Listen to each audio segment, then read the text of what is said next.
బయటికి వెళ్ళనివ్వకుండా ఇంట్లోనే అరెస్ట్ చేసి ఇంత ఇదిగా టార్చర్ పెడుతూ ఉన్నా కూడా నేను ఒక్కరోజు ఎదురు తిరిగి ఒక మాట అనలేదు మేడం. మీరు నాతో ఫ్రీగా ఉండట్లేదు, నేను ఇబ్బంది పడుతున్నాను అనే విషయాన్ని ఎప్పుడైనా ఎక్స్ప్రెస్ చేశారా? తనకి ఎంతసేపు కమర్షియల్ మనీ మనీ మనీ అంత తప్పించి ఇంకో ప్రేమ అనేది తనలో లేదు. అంటే నీ భర్త అంత కఠినంగా వ్యవహరించడానికి నీలో ఏమన్నా ఒక లోపం ఉండుండొచ్చా? నేను ప్రపోజ్ చేసిన అబ్బాయి నాకు కనిపించాడు. అబ్బాయి నా కోసం ఇన్ని సంవత్సరాలు ఎదురు చూస్తూ ఉన్నాడా? నేను నా మనసులో మనసు లేదు మేడం. ఇంకా క్షణం నేను ఎంత అంటే అంత నరకం అనుభవిస్తున్నాను మేడం. అమ్మా అది నాన్న, ఇతను ఎవరు అని అడిగితే కనుక ఏమని సమాధానం చెప్తా? సమాజం గురించి ఆలోచిస్తే నేను బతకలేను sir. Welcome to Suman TV presents అందమైన జీవితం. ఈరోజు నాతో పాటు ఉన్నారు ప్రముఖ సైక్రాటిస్ట్ డాక్టర్ కళ్యాణ్ చక్రవర్తి గారు. నమస్తే అండి, వెల్కమ్ టు అవర్ షో. నమస్తే, థ్యాంక్ యూ. కళ్యాణ్ చక్రవర్తి గారు, మనం లాస్ట్ ఒక ఎపిసోడ్ చేశామండి. దాంట్లోనే మనం బ్రీఫ్గా చెప్పేసాం అందమైన జీవితం. ఈ జీవితంలో ఎలాంటి సమస్యలు ఉన్నా కూడా మాకు మెయిల్ చేయండి, మేమే కాల్ చేస్తాం. మీ సమస్యకి ఒక పరిష్కారాన్ని సూటిగా సుత్తి లేకుండా మేము అందిస్తామని చెప్పాము. అలానే ఒక మెయిల్ వచ్చిందండి. మరి డైరెక్ట్గా ఎపిసోడ్లోకి వెళ్ళిపోదాం. తప్పకుండా. రైట్ కళ్యాణ్ గారు, నేను మెయిల్ చూశానండి, మీకు నేను బ్రీఫ్గా చెప్తాను. స్వాతి అని ఖమ్మం నుంచి మెయిల్ చేశారు మనకి. తనకి పెళ్ళయింది, ఒక బాబు కూడా ఉన్నాడు. కానీ ఇంట్లో చాలా ఇబ్బందులు పడుతుందట. అది ఎట్లా అంటే మాటల్లో చెప్పలేనన్ని ఇబ్బందులు. తను ఏం చేయాలి అనేది డిసైడ్ అవ్వలేకపోతుంది. అది బ్రీఫ్గా మనకి మెయిల్లో పెట్టిందండి. నేను ఒకసారి అమ్మాయి నెంబర్ కూడా ఇచ్చింది, ఒకసారి మనం మాట్లాడదాము. అది పూర్తిగా విన్నాక దాన్ని బట్టి ఒక సొల్యూషన్ మీరు చెప్తారు కానీ. రైట్, కాల్ చేస్తానండి. హలో, స్వాతి గారండి మాట్లాడేది? అవునండి, నేను సుమన్ టీవీ నుంచి మాట్లాడుతున్నానండి, అందమైన జీవితం నుంచి. మేడం, గుడ్ మార్నింగ్ అండి. గుడ్ మార్నింగ్ అండి. నాతో పాటు డాక్టర్ గారు ఉన్నారు, ఒక్కసారి మాట్లాడండి. Okay madam. యా, కళ్యాణ్ గారు. అమ్మా స్వాతి, నమస్తే అమ్మా. సార్ నమస్కారం అండి. నమస్తే అమ్మా. నమస్తే అమ్మా, చెప్పు తల్లి, మీ సమస్య ఏంటో చెప్పండి అమ్మా. నాకు పెళ్ళి 5 సంవత్సరాలు అవుతుంది సార్. మా బాబుకి వచ్చేసి 2 years అండి. అసలు ఎంత అంటే ఇంట్లో అంత సమస్య తట్టుకోలేకపోతున్నాను సార్ నేను అసలు ఇక్కడ సమస్యల్ని. ఒకదాన్ని మించి ఒకటి, ఏది చేసినా తప్పు, ఏది మాట్లాడినా తప్పు. ఏదో పెళ్లి చేసుకొని ఇంట్లోకి తీసుకొచ్చారా అంటే తీసుకొచ్చారు, అంతవరకే. పెళ్ళి 2 నెలలు మాత్రం చాలా బాగా చూసుకున్నారు సార్. బాగా అంటే కొత్తగా వచ్చిన అమ్మాయి అని చెప్పి చూసుకున్నారు. 3వ నెల నుంచి అసలు ఇంట్లో పని మనిషి కంటే దారుణంగా అయిపోయింది సార్ నా పరిస్థితి. బయటికి వెళ్ళలేను, ఇంట్లోనే కనీసం ఒక హాల్లో కూర్చొని నేను టీవీ కూడా పెట్టుకుని చూడలేని పరిస్థితిలో ఉన్నాను సార్ నేను. ఎంతసేపు వంట చేశానా, వాళ్ళకు పెట్టానా, నా రూమ్ లో నేను ఉన్నానా, మా అమ్మ నాన్న చూసుకున్నా, నా బాబుని చూసుకున్నావా అంటాడు తప్పించి నా గురించి ఒక్క సెకండ్ కూడా ఆలోచించాడు సార్. కనీసం ఇన్ని రోజులు అవుతుంది, పెళ్ళి 5 సంవత్సరాలు అవుతుంది, ఏ ఒక్క రోజు నన్ను తిన్నావా అని కూడా అడగడు సార్. అత్తయ్య కానీ, మామయ్య కానీ, మా ఆయన కానీ అసలు ఏ ఒక్క రోజు కూడా నన్ను ఏంటి, ఎందుకు ఇలా ఉంటున్నావని కూడా అడగరు. ఎంతసేపు వాళ్ళకు చేసి పెడుతున్నానా, నాకు ఈ టిఫినా ఆ టిఫినా అంటారు తప్పించి నాకంటూ ఒక మనసు ఉందని, దానికంటూ ఒక రెస్పెక్ట్ ఉందని ఆలోచించారు సార్. స్వాతి, ఒక్క నిమిషం అండి. ఈ విషయం మీరు ఎప్పుడైనా అంటే మీరు నాతో ఫ్రీగా ఉండట్లేదు, నేను ఇబ్బంది పడుతున్నాను అనే విషయాన్ని ఎప్పుడైనా ఎక్స్ప్రెస్ చేశారా? మేడం అసలు నాతోనే మాట్లాడారు మేడం. కనీసం నేను భోజనం పెట్టేటప్పుడు నువ్వు భోజనం చేసావా అని కూడా నాతో అడగడు మేడం. నాతో మాట్లాడు. ఇంకా నేను ఏం చెప్తాను మేడం అతనికి? బాధపడకండి స్వాతి, బాధపడకండి. మీరేం చదువుకున్నారు స్వాతి? మేడం నేను ఎంకామ్ కంప్లీట్ చేశాను మేడం. నాకంటే ఒక సెల్ఫ్ రెస్పెక్ట్ లేదా మేడం? అమ్మ కాదు స్వాతి, అమ్మ ఐఎమ్ సారీ అమ్మ. ఇప్పుడు నీ వయసు ఎంత అమ్మా స్వాతి? నా వయసు ఇప్పుడు 32 సంవత్సరాలు సార్. 32. ఓకే. నీ పాప వయసు ఎంతమ్మా? బాబు అండి. బాబు, సారీ. బాబుకి వచ్చి 2 సంవత్సరాలు sir. I don't want to minimize, అంటే నీ యొక్క సమస్యని మినిమైజ్ చేసేటటువంటి ఉద్దేశం నాది కాదమ్మా. కానీ నేనేమంటున్నానంటే, అంటే నీ భర్త అంత కఠినంగా వ్యవహరించడానికి నీలో ఏమన్నా ఒక లోపం ఉండుండొచ్చా? నువ్వు ఏదన్నా ఒక విధంగా కారణమై ఉండొచ్చా? లేదు సార్, నేను ఏ తప్పు చేయలేదు సార్. కాకపోతే తన ఉద్దేశం ఏంటి అంటే ఎంతసేపు భార్య అంటే బానిస అన్నట్టు ఊహించుకుంటాడు సార్. ఇంట్లోనే ఉండాలి, బయటికి వెళ్ళొద్దు, 4 గోడల మధ్యలోనే ఉండాలి అని తను ఆలోచిస్తాడు సార్. హింస పెట్టేటటువంటి దగ్గర చేయి చేసుకోవటం గానీ, మాటలు అంటం గానీ ఏమైనా ఉందమ్మా? సార్ అసలు అలా కొట్టిన ఆ దెబ్బ 2 రోజులకు మానిపోతుందేమో కానీ సార్, మనసు మీద చేసే ప్రవర్తన, మనసు మాట్లాడే మాటలు తట్టుకోలేకపోతున్నాను సార్. దెబ్బ కొడితేనన్నా అది మానిపోతుందేమో అని నేను ఊరుకునేదాన్ని. అలా కూడా కాదు సార్, మౌనంగా ఉంటూ నన్ను ఏడిపించుకుంటూ ఏంటి సార్, అట్లీస్ట్ సార్ మొన్న ఒక్క 2 రోజుల క్రితము కింద అపార్ట్మెంట్ లో ఒక చీరలు అమ్మాయి ఆవిడ వస్తే చీరలు తెచ్చుకున్నాను సార్ వెళ్ళి. దాని గురించి ఎంత గొడవ చేశారంటే మా అత్తయ్య గారు, ఎలా కొంటావు నాకు చెప్పవా, చెప్పి వెళ్ళవా, కిందే కదా అత్తయ్య, ఎందుకు కింద అయినా సరే నాకు చెప్పి వెళ్ళాలి, నువ్వు నాకు చేసి వెళ్ళాలి అని అన్నారు. అసలు ఇంకా చీర చూస్తేనే అమ్మో నాకు వద్దు చీర అని అనిపిస్తుంది, భయం వేస్తుంది సార్. అంత క్రూయల్ గా బిహేవ్ చేస్తున్నారు. ఓకే, ఈ 5 సంవత్సరాల్లో ఈ ప్రయాణం చేయడానికి కేవలం ఒక బాబు ఉన్నాడు, పెద్దలు పెళ్లి చేశారు అనేటటువంటి ఏకైక ఉద్దేశంతో ప్రయాణమా, లేదంటే ఏదన్నా ఒక మంచి గుణం నీ భర్తలో కానీ ఆ కుటుంబంలో కానీ నీకు కనిపించిందా? 24 hours కమర్షియల్ మైండ్ సార్. మంచి కనిపించలేదమ్మా నీకు స్వాతి? ఏ ఒక్క రోజు అసలు చిన్న జాలి కూడా కనిపించలేదు సార్ నాకు. డాక్టర్ గారి నుంచి ఎలాంటి సలహాని సూచనని మీరు ఎక్స్పెక్ట్ చేస్తున్నారు స్వాతి? మేడం నేను ఇలా ఫేస్ చేస్తూ ఉన్నాను. నన్ను ఎలా అంటే కనీసం ఒక బయటికి వెళ్ళనివ్వకుండా ఇంట్లోనే అరెస్ట్ చేసి ఇంత ఇదిగా టార్చర్ పెడుతూ ఉన్నా కూడా నేను ఒక్క రోజు ఎదురు తిరిగి ఒక మాట అనలేదు మేడం. ఓకే. మా తల్లిదండ్రులకు కూడా నేను ప్రాబ్లం ఫేస్ చేస్తున్నానని వాళ్ళకు కూడా చెప్పలేదు. ఇలా ఉండగా సడన్ గా ఒక రోజు మా హస్బెండ్ మేము అందరం కలిసి మా ఆడపడుచు వాళ్ళ కూతురు పెళ్లికి వెళ్తున్నాం మేడం ట్రైన్ లో. ఓకే. నేను కాలేజ్ చదువు రోజుల్లో మేడం డిగ్రీలో నాకు చాలా ప్రపోజల్స్ వచ్చాయి, బట్ నేను ఏ ఒకటి తీసుకోలేదు. నాకు ఎంతసేపు నా చదువు నాకు ఇంపార్టెంట్ అనే అనుకున్నాను. అదే టైంలో ఒక అతను నన్ను ప్రపోజ్ చేశాడు, నేను దాన్ని రిజెక్ట్ చేసేసాను. కానీ రిజెక్ట్ చేసిన అబ్బాయి ఎలా అంటే నన్ను ఇబ్బంది పెట్టకుండా దూరం నుంచి చూస్తూ జాలిగా నాకు అసలు ఇంకా నేను వద్దన్నా కూడా వినిపించుకోకుండా నా నీడలాగా ఫాలో అవుతుండేవాడు మేడం. కానీ నన్ను ఏ ఒక్క రోజు ఒక మాట అనలేదు, నా దగ్గరికి రావడానికి ప్రయత్నించలేదు నేను రిజెక్ట్ చేసిన తర్వాత. ఇలా సడన్ నాకు పెళ్లి అయిపోయింది, మా పేరెంట్స్ పెళ్లి అని అన్నారు. అబ్బాయి నచ్చిందా అంటే నేను మనసులో ఒక్కసారి అనుకున్నాను ఆ అబ్బాయిని చేసుకుంటే బాగుండేది, ఇతను ఎవరో తెలియకుండా ముక్కు ముఖం. కానీ ఆ అబ్బాయి మళ్ళీ నాకు ఇంకేం చెప్పలేదు కదా అని ఇప్పుడు మా అమ్మ వాళ్ళు చూసిన అబ్బాయినే నేను పెళ్లి చేసుకున్నాను మేడం. ఇలా ఉంటే సడన్ గా మా హస్బెండ్ తో పాటు నేను ఒక రోజు ట్రైన్ లో ఊరెళ్తూ ఉంటే అందరూ ఫోన్ చేశారు, పడుకున్నాము. నేను హ్యాండ్ వాష్ చేసుకోవడానికి వెళ్ళాను మేడం. సడన్ గా అబ్బాయి కనిపించాడు, నన్ను ప్రపోజ్ చేసిన అబ్బాయి నాకు కనిపించాడు. అసలు కనిపించగానే కాసేపు అలానే ఉండిపోయాను మేడం. నేను ఇంకా షాక్ లో ఉండిపోయాను, నాకేం మాటలు రావట్లేదు. ఓకే. ఎలా ఉన్నావు అని నన్ను అడిగితే అని ఏదో తల ఊపుతూ సమాధానం చెప్పాడు, అంతే తప్పించి ఇంకేం లేదు. ఎంతకాలం క్రితం అమ్మా ఇది స్వాతి? ఒక రీసెంట్ ఒక 2 months అవుతుంది సార్. నాకు పెళ్ళయింది, ఒక బాబు అని అంటే తెలుసు అని అన్నాడు. మరి మీ వైఫ్ ఏది అని నేను అడిగాను. లేదు నేను పెళ్లి చేసుకోలేదు, నువ్వే నా జీవితం అని అనుకున్నాను, ఇంకా నీ స్థానంలో నేను ఇంకెవరిని ఊహించుకోలేను, నాకు నువ్వు తప్పించి ఇంకెవ్వరు వద్దు అని చెప్పి నేను ఇట్లానే ఉండిపోయాను అని అన్నాడు. అసలు ఇంకా నాకేం మాట్లాడాలో కూడా అర్థం కాలే మేడం తన ఆ మాట అన్నప్పుడు.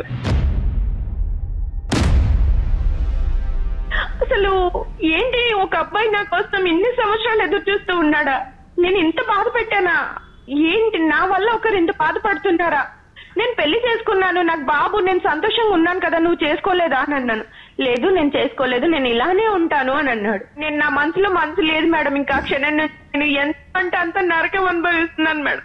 ఊరుకోండి బాధపడకపోతున్నాను మేడం. అసలు ఇంట్లో పరిస్థితి ఇలా ఉంది, తను అలా కనిపించగానే నా మనసు ఒక్క క్షణము అరే నేను ఇతన్ని చేసుకుంటే సంతోషంగా ఉండేదాన్నేమో అనిపించింది.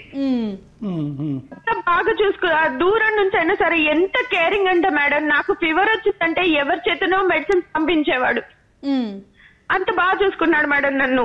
మీకు మీ మీద అంత కేర్ చూపించారు కదా, అలాంటప్పుడు మీకు ఇంట్లో చెప్దాము ఇతనితో నా జీవితం బాగుంటుందేమో అని అనిపించలేదా ఆ రోజుల్లో? ఆ రోజుల్లో ఎంతసేపు నాకు చదువుకోవడము, మా నాన్న అమ్మ ఎలా చెప్తే నేను అలా వినేదాన్ని మేడం. వాళ్ళకి ఏది మంచి అనిపిస్తే అలా చేస్తారు, ఈ లవ్వులు ఇవన్నీ కరెక్ట్ కాదు అని అనిపించేది. ఈ 2 నెలలు బట్టి నీ మనసులో అతను మళ్ళీ మెదులుతున్నాడు అనేటటువంటి అంశం నీ భర్తకి ఏ కోసానన్నా అర్థమైందమ్మా? తెలిసిందా అతనికి ఏమన్నా? నీకు పాస్ట్ లవరు లేదు, తెలీదు, ఏంటి అని కూడా పట్టించుకోడు సార్ తను అసలు. అంటే మనము ఈ సమస్యకు ఒక సొల్యూషన్ చెప్పే ముందు ఈ విషయం తెలిసే, అంటే ఇప్పుడు ఆల్రెడీ ఈ విధంగా ప్రవర్తించేటటువంటి ఈ భర్త ఈ విషయం తెలిస్తే కనుక ఇంకే విధంగా నిన్ను అంగీకరిస్తాడు అంగీకరించడు అనే అంశం గురించి కూడా మనం మాట్లాడుకోవాలి. కాబట్టి ఈ అబ్బాయి నిన్ను ఇంతకుముందు ప్రేమించాడని కానీ ఈ అంశాలు ఏవి కూడా తెలీదు మీ భర్త గారికి? సార్ నేను అసలు అతను ప్రేమించకపోయినా నేను అసలు ఈయనతోని ఉండలేను సార్. నా బాబుని తీసుకుని బయటికి వెళ్ళిపోయి నా కాళ్ళ మీద నేను బతకాలనుకుంటున్నాను సార్. ఇలాంటి జీవితం నాకు వద్దు సార్. ఉన్నదే ఒక్క జీవితం, ఆ జీవితం కూడా సంతోషం లేకుండా 5 సంవత్సరాల టైం నేను వృధా చేస్తున్నాను. ఇంకా ఎందుకు సార్ నాకు ఇలాంటి హస్బెండ్ అవసరమా సార్? స్వాతి, అతను కనిపించకపోయినా మీ ఆలోచన ఇదే విధంగా ఉండేదంటారా? Yes madam, yes. నేను ఇంకా అదే డిసిషన్ కి వచ్చేసాను మేడం. నేను తింటూ ఉండలేను. నా బాబు తీసుకొని నేను బయటికి వెళ్ళిపోయి నేను ఏదో జాబ్ చేసుకుంటే నా అబ్బాయి కోసమే నేను బతుకుతాను మేడం. ఇంకా తను వద్దు, నా వల్ల అవ్వట్లేదు మేడం ఇంకా భరించడం. మీ ఎక్స్ లవర్ అతని పేరేంటమ్మా? అబ్బాయి పేరు Anand sir. Anand. Okay, clear కట్గా జయ మేడంకి ఇప్పుడు ఒక మాట చెప్పావు. ఇతను పరిచయం అయినా పరిచయం అవ్వకపోయినా కూడా నేను ఈ మ్యారేజ్లోంచి బయటకు వచ్చేసి నా కాళ్ళ మీద నా కొడుకుతో పాటు ఉండుండేదాన్ని అనేటటువంటి మాట మీరు చెప్తున్నారు కదమ్మా? అది ఎప్పుడు జరుగుండేది? ఇప్పుడు ఇమీడియట్గా జరుగుండేదా? ఒక 5 సంవత్సరాల తర్వాత జరుగుండేదా? ఒక 10 సంవత్సరాల తర్వాత జరుగుండేదా? ఆల్రెడీ ఈ ఆలోచన నువ్వు ట్రైన్ ఎక్కక ముందే వచ్చిందా, లేదంటే ట్రైన్ ఎక్కి దిగిన తర్వాత వచ్చిందా? సార్ నాకు ట్రైన్ ఎక్క ముందు నుంచి నేను ఇంకా వద్దు, నాకు తింటోని జీవితం వద్దు, నా వల్ల అవ్వట్లేదు, నేను ఏదో ఒకటి డిసైడ్ చేసుకొని నా బాబుని నేను తీసుకొని వెళ్ళిపోవాలి అని ఫిక్స్ అయిపోయాను సార్. రైట్ అమ్మా. ఇప్పుడు ఏంటి తల్లి, ఇప్పుడు నువ్వేం కోరుకుంటున్నావు? అంటే నీ మనసులో మెదులుతున్న ప్రశ్నలు ఏంటి? నేను తనతో ఉండాలి అనుకుంటున్నాను, అది కరెక్టా కాదా, ఏం చెయ్యాలి, నాకు అసలు నా సమస్య ఏంటి, నేను ఏమైపోతున్నానని కూడా నాకు అర్థం అవ్వట్లేదు సార్. ఏదో ఒక సొల్యూషన్ మీకు చెప్పండి. నేను చేసేది కరెక్టా కాదా, నాకు ఎలా ఉండాలి, ఏంటి, బయట ప్రపంచం ఇలా ఉంది. అంటే ఇక్కడ 3 ఇష్యూస్ నాకు క్లియర్ కట్గా కనిపిస్తున్నాయమ్మా. ఒకటి, ఇక్కడ నీ భర్త పెట్టేటటువంటి కష్టం వల్ల బయటపడుతున్నారా? ఆనంద్ కనిపించినటువంటి జ్ఞాపకాల వల్ల బయటపడుతున్నారా? లేదంటే ఆనంద్ ఇప్పటి వరకు పెళ్లి చేసుకోకుండా మీ గురించే వేచి ఉన్నందుకు ఆ ప్రేమను మళ్ళీ గుర్తుపడి అది జాలి కలగటం వల్ల మళ్ళీ అతనికి రీకనెక్ట్ అవుతున్నారు? ఈ 3 అంశాలమ్మా. This is the first aspect that we have to clear. ఎందుకంటే ఈ ఇష్యూలో మీరు ఇరుక్కుపోవటం వల్ల ఒక విధమైనటువంటి ఒక మానసిక ఒత్తిడిలోకి లోన్ అవటం వల్ల దీనికి అనుభవిస్తున్నాను సార్. అవునమ్మా, ఖచ్చితంగా తెలుస్తా ఉంది ఆ క్షోభను అనుభవిస్తున్నావు అని చెప్పి. డాక్టర్ గారు, ఇక్కడ ఇంకొక విషయం కదా కళ్యాణ్ గారు, ఇప్పుడు అమ్మాయిని చూసినప్పుడు స్వాతి ఆనంద్ వాళ్ళ పరిచయం పెళ్లి కాకముందు ఇద్దరు సింగిల్ గా ఉన్నారు. కానీ ఇప్పుడు స్వాతి పరిస్థితి అది కాదు, తన చేతిలో ఒక బాబు ఉన్నాడు కదా. షూర్ మ్యామ్, నేను ఆ విషయంలో కాన్ఫిడెన్స్ ఇస్తాను మేడం. ఎందుకంటే నేను చూసినప్పటి నుంచి ఎన్నో అనాథ మంది పిల్లలకి చాలా మంది చాలా బాగా చూసుకునేవాడు మేడం. అలాంటిది నా బాబుని చూసుకోడా అన్న నమ్మకం నాలో ఉంది. జయ గారు చెప్పినట్టుగా నీ మీద ఉండేటటువంటి ప్రేమ నీ కొడుకు మీద చూపెట్టగలడా? ఈ ప్రశ్నకి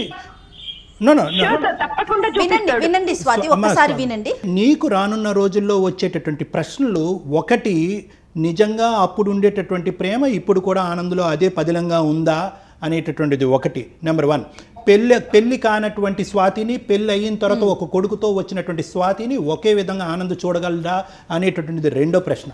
మూడో ప్రశ్న, నీ కన్న కొడుకుని ఇప్పటికీ నేను అడగలేదు, నీ భర్త నీ కన్న కొడుకుని ఎలా చూసుకుంటాడమ్మా అనేటటువంటి ప్రశ్న నేను అడగలేదు. ఎందుకంటే కేవలం ఇంతకుముందు it is a decision that you have to take, but now you have to take a decision on behalf of your self. నీ గురించి, నీ కొడుకు గురించి, ఇద్దరు గురించి డెసిషన్ తీసుకోవాలి. రేపొద్దు నీ కొడుకు పెద్ద అయిన తర్వాత అమ్మా అది నాన్న ఇతను ఎవరు అని అడిగితే కనుక ఏమని సమాధానం చెప్తా? ఇప్పటి వరకు మీ భర్తతో పోరాడుతున్నటువంటి వ్యక్తి ఎవరైతే కనుక ఒంటి చేత్తో పోరాడుతున్నటువంటి వ్యక్తి ఎవరైనా ఉన్నారంటే అది స్వాతి ఒక్కటే. ఎవరు సలహా తీసుకోలేదు, ఎవరు సూచన తీసుకోలేదు, నీ భర్తని ఎక్కడికైనా తీసుకెళ్లి కౌన్సిలింగ్ చేయించాలనేటటువంటి ఆలోచన మీకు రాలేదు. పెద్దల సమక్షంలో కూర్చోపెట్టి స్వాతి ఇది అనుభవిస్తుంది అయ్యా, కొద్దిగా ఒక విధంగా ఈ విధంగా బాధపడుతుంది, నువ్వు బిజినెస్లో మునిగి తేలుతున్నావు, ఆ అమ్మాయిని రిస్ట్రిక్ట్ చేస్తున్నావు, హింస పెడుతున్నావు, ఆ అమ్మాయికి ఒక ఫ్రీడమ్ కావాలి, ఒక స్వేచ్ఛ కావాలి అనేటటువంటి మాట ఎవరితోనూ చెప్పించలేదు. నువ్వెంత చెప్పావో మాకు తెలీదు, ఎవరి ద్వారా చెప్పించావు. సో నేనేంటంటే ఈరోజు అమ్మ అంత ప్రేమించేటటువంటి వ్యక్తి దగ్గరికి వెళ్ళిపోవమ్మా అని చెప్పడం నాకు చాలా ఈజీ. కానీ రానున్న జీవితంలో ఎదురయ్యేటటువంటి ప్రశ్నకు నువ్వు బదులు చెప్పుకుంటూ ఉండగలవా? ఆ మనోధైర్యం, ఆ గుండె ధైర్యం నీలో ఉందా? రేపొద్దున సమాజం అడిగేటటువంటి ప్రశ్నలు, నీ తోబుట్టువులు ఎవరైతే పెళ్లి కాని వాళ్ళు ఉన్నారో వాళ్ళు అడిగేటటువంటి ప్రశ్నలు, మీ తల్లిదండ్రులు అడిగేటటువంటి ప్రశ్నలకి సమాధానం చెప్పగలవా? ఒకప్పుడు ఆనంద్ ఇదివరకట్లా ఉండకపోతే కనుక ఆనంద్ను వదిలేసి ఎక్కడికి వెళ్తావు? సో ఇవన్నీ కూడా ఉండేటటువంటి సమస్యల మధ్య మై ఒపీనియన్, ఫస్ట్ ఆనంద్ కాదు 10 సంవత్సరాలు వెయిట్ చేసిన, ఆనంద్ 20 సంవత్సరాలు వెయిట్ చేసిన, ఆనంద్ దీనికంటే 10 రెట్లు ఎక్కువ ప్రేమించినా కూడా పెళ్ళి అయిన తర్వాత ఒక ఆడపిల్లకి కానీ ఒక మగాడి యొక్క జీవితంలో సమస్యకి పరిష్కారం భిన్నంగా ఉంటుంది. ఒకప్పుడు పెళ్లి కాలేదనుకోండి, ఇందాక జయ గారు చెప్పినట్టు సింపుల్ స్ట్రైట్ ఫార్వర్డ్ వెళ్ళి పెళ్లి చేసుకోండి, పెద్దలు డివోర్స్ ఇచ్చేస్తారు, అటు వెళ్ళి పెళ్లి చేసుకునే అవకాశం ఉంటుంది. కానీ ఇక్కడ ఒక్క నిమిషం తల్లి, ఒక్కటి option A, if you are asking me, ఈరోజు కఠినంగా అనిపించవచ్చు, క్లిష్టంగా అనిపించవచ్చు, బాధగా అనిపించవచ్చు. My solution for your problem is try to rectify your husband. నీ భర్తని మార్చుకునేటటువంటి ప్రయత్నంలో సాయశక్తులా ప్రయత్నించేద్దాం. మీ తల్లిదండ్రుల సపోర్ట్ తీసుకుందాం, కావాలంటే నాలాంటి డాక్టర్ల యొక్క సపోర్ట్ తీసుకుందాం. అప్పటికీ మార్పు రాలేదనుకోండి, అతనిలో మార్పు రాలేదనుకోండి, 5 సంవత్సరాలు వెయిట్ చేసిన ఆనందం ఇంకో 10 సంవత్సరాలు వెయిట్ చేస్తాడమ్మా, నీ గురించి వెయిట్ చేస్తాడు. నీ భర్తను మార్చుకునేంత వరకు అతను వెయిట్ చేయలేడా? లేదు, మార్పు రాలేదు, కఠినంగా వ్యవహరిస్తున్నాడు అంటే కనుక నీ ఇష్టం. అప్పుడు డైవర్స్ తీసుకుని వెళ్తావు, ఏం చేసి వెళ్తావు అన్నది నీ ఇష్టం. సార్ నేను ఒక మాట మాట్లాడొచ్చా సార్? చెప్పండి స్వాతి. సార్ తను ఎంత కమర్షియల్ అంటే సార్, అంత కమర్షియల్ మైండ్. నా బాబుకి ఒక్క రోజు సడన్ గా ఫీవర్ వచ్చింది నైట్, ఎవ్వరు లేదు సార్ నాకు తోడు. నా బాబుని పట్టుకొని నేను హాస్పిటల్ కి పరిగెత్తాను, ఆ క్షణం కూడా నాతో తోడు రాలేదు. ఈ రోజు వరకు నా బాబుకి ఏది కావాలన్నా కూడా నేనే చేసుకునేదాన్ని. నన్ను ఒక్క రోజు కూడా పట్టించుకోలేదు, నా బాబుని పట్టించుకోలేదు. ఓకే, ఇప్పుడు తనని కూర్చోబెట్టి మాట్లాడటానికి కూడా ఏం మాట్లాడతాను సార్, అసలు వినే పరిస్థితిలోనే లేడు. తనకి ఎంతసేపు కమర్షియల్ మనీ మనీ మనీ, అంత తప్పించి ఇంకో ప్రేమ అనేది తనలో లేదు. మా పేరెంట్స్ కి చెప్పమంటారు సార్, మా పేరెంట్స్ కి ఉన్న పరిస్థితుల్లో ఆల్రెడీ నాకు ఇంకో చెల్లి ఉంది, ఆ చెల్లికి పెళ్లి సంబంధాలు వస్తున్నాయి. నేను ఇలా చేశాను, నా పెద్ద బిడ్డను తీసుకెళ్లి నా ఇంట్లో పెట్టుకుంటాను అంటే బాగుంటుందా సార్? అసలు వాళ్ళు తట్టుకోలేరు సార్ ఈ సమస్య చెప్తే. ఇంత ఫేస్ చేస్తున్నప్పుడు నేను తన దగ్గర బతకడం అవసరమా సార్? నేను ఇంకా తనకి కౌన్సిలింగ్ ఇప్పించినా తను మాట్లాడన్న నమ్మకం నాలో లేదు సార్. స్వాతిని సరిగ్గా చూసుకోవట్లేదు, తన బిడ్డను కూడా అతనేమి కేరింగ్ గా చూసుకోవట్లేదు అని అర్థమవుతుంది డాక్టర్ గారు. నువ్వు వెళ్ళి ఒంటరిగా ఉండాలి అని అనుకుంటే కనుక దట్స్ ఎ డిఫరెంట్ స్టోరీ. కానీ విడిపోయి ఇక్కడి నుంచి వెళ్ళిపోయి ప్రేమించినటువంటి వ్యక్తి దగ్గరికి వెళ్తే కనుక సమాజం, నీ కుటుంబం అందరూ ఏమనుకుంటారంటే కనుక నీ భర్త పెట్టినటువంటి హింస, నువ్వు పడినటువంటి బాధలు అన్నీ పక్కన పెట్టేసి ఈ అమ్మాయికి అప్పుడు ఉండేటటువంటి మోజు ఇప్పటికీ పోలేదు కాబట్టి మళ్ళీ పాత ప్రేమికుడి దగ్గర కొడుకును పట్టుకుని వెళ్ళిపోయింది అని సమాజం వేసేటటువంటి నిందని బహుశా నువ్వు భరించడం చాలా కష్టం. అది కూడా నువ్వు జాగ్రత్తగా సమాజం గురించి ఆలోచిస్తే నేను బతకలేను సార్. ఇలాంటి బతకడం అవసరమా అనిపిస్తుంది సార్. ఇంకా తనకి డైవర్స్ ఇచ్చి నేను ఇంకా తన దగ్గర ఉండలేను. నా బాబుని తీసుకుని నేను ఇక్కడ దూరంగా వెళ్ళిపోయి బతకాలనుకుంటున్నాను సార్. అది ఆనందం అని నేను అనుకోవట్లేదు, నేను దూరంగా ఉండాలి అనుకున్నాను అంతే. నాకు ఆనంద్ ఇలా కనిపించడంతో నాకు సరే నా గురించి ఇంత వెయిట్ చేస్తున్నాడు, నన్ను బాగా చూసుకుంటాడన్న నమ్మకం నాకు ఉంది సార్. ఈ రోజు వరకు తను పెళ్లి చేసుకోకుండా ఉన్నాడు అంటే నా కోసమే కదా సార్. స్వాతి, నేను చెప్పే జాగ్రత్తగా ఆలోచించామ్మా. ఈ వేదికకి మీ భర్త ఎక్కువ, నీ పెళ్లి ఎక్కువ, నువ్వు తక్కువ అనేది ఏమీ కాదు. We are neutral to everything. కానీ నేనేమంటున్నానంటే ఒక సైంటిఫిక్ సొల్యూషన్ కన్సిడర్ చేద్దాం. సమాజంలో ఉండేటటువంటి కొన్ని విలువల్ని కాసేపు ఆలోచిద్దాం. నీకు 32 years, నువ్వు ఇంకా చిన్నదానివి, బోల్డ్ అంత భవిష్యత్తు ఉంది, నీ కొడుకు భవిష్యత్తు కూడా నీ చేతుల్లో ఉంది. కాబట్టి నేనేమంటున్నానంటే ఖచ్చితంగా ఇదే నా నిర్ణయం, నేను బయటకు వెళ్ళి విడిపోయి ఉంటాను అంటే కనుక నేనేమంటానంటే ఆ నిర్ణయం మీద ఉండు, మేము కాదనట్లేదు. కానీ ఇప్పుడు కాదు, ఇప్పుడు వరకు వెయిట్ చేసినటువంటి నీ ఇష్యూని ఫస్ట్ టైం ఒక వేదిక మీద తీసుకొచ్చావు, ఒక కుటుంబం ఎదుర్కొంటే తీసుకొచ్చావు, నీ తల్లిదండ్రులకి ఎదుర్కొంటే చెప్పచ్చు. ఖచ్చితంగా చెప్పాలమ్మా, ఎన్ని సమస్యలు ఉన్నా కూడా తల్లిదండ్రులు తీర్చలేనటువంటి బాధ అంటూ ఏది లేదు. కాబట్టి ఖచ్చితంగా నీ తల్లిదండ్రులకి చెప్పాలి. ఇతని నుంచి నీకు వచ్చేటటువంటి హింస, బాధ ఏంటి అన్నది చెప్పుకోవాలి. దానికి సంబంధించినటువంటి పరిష్కారం నీ తలకి తట్టకపోతే కనుక వాళ్ళ తలకి తట్టేటటువంటి అవకాశం ఉంది. కాబట్టి అప్పటికీ కావాలంటే మా లాంటి వ్యక్తులు ముందుకు వచ్చి కౌన్సిలింగ్ చేయడానికి మేము రెడీగా ఉన్నాం. ఇవన్నీ పరిష్కారాలు వెతికిన తర్వాత అప్పటికీ అవ్వకపోతే కనుక your door is still open, నీ తలుపు ఇంకా తెరిచే ఉంది. నువ్వు కావాలంటే డివోర్స్ తీసుకుని నీ కొడుకుతో పాటు వెళ్ళిపో, తర్వాత ఆనందం చేసుకుంటావో XYZ నువ్వు చేసుకుంటావు అనేది దట్స్ ఎ డిఫరెంట్ స్టోరీ. మీ కాళ్ళ మీద మీకు నిలబడే ధైర్యం కనుక ఉంటే, ఇప్పుడు డాక్టర్ గారు చెప్పిన పాయింట్స్ అన్ని ఒక్కసారి ఆలోచించుకోండి స్వాతి. డెఫినెట్గా నేను అన్నట్లుగా మీ కాళ్ళ మీద మీరు నిలబడగలరు. ఆ ధైర్యం కనుక మీకు ఉంటే నిర్ణయం తీసుకోవచ్చు. అంతే కదండి కళ్యాణ్ గారు? అంతే మేడం. నా కాళ్ళ మీద నేను బతకాలనుకుంటున్నాను, నాకు తనతో జీవితం వద్దు మేడం. గుడ్ లక్ అమ్మా, వి ఆల్వేస్ ఎంకరేజ్ అమ్మా. ప్రతి ఆడపిల్ల తన కాళ్ళ మీద తను నిలబడాలి, తన జీవితం, తన భవిష్యత్తు, ఆర్థికంగా ఒక వ్యక్తి, ఒక ఇండివిజువాలిటీ తనకు ఉండాలి అనేటటువంటిదే మా ఉద్దేశం కూడా అమ్మా. కానీ but it should not be at the cost of bigger problems. ఒక పెద్ద ప్రాబ్లంను కొని తెచ్చుకుంటూ నీ కాళ్ళ మీద నిలబట్టడం అనేది కాదు, రెండూ జరగాలి. కాబట్టి జాగ్రత్తగా ఆలోచించుకోమని, నీకు అవసరం ఉంటే కనుక మేము ఎప్పుడు రెడీగానే ఉన్నాం నీకు హెల్ప్ చేయడానికి. జీవితం చాలా అందమైంది స్వాతి, ఆ విషయాన్ని దృష్టిలో పెట్టుకోండి. అందమైన జీవితం వైపు అడుగులు వేయండి. Thank you so much ma'am. Thank you అమ్మా. గుడ్ లక్ అమ్మా. All the best.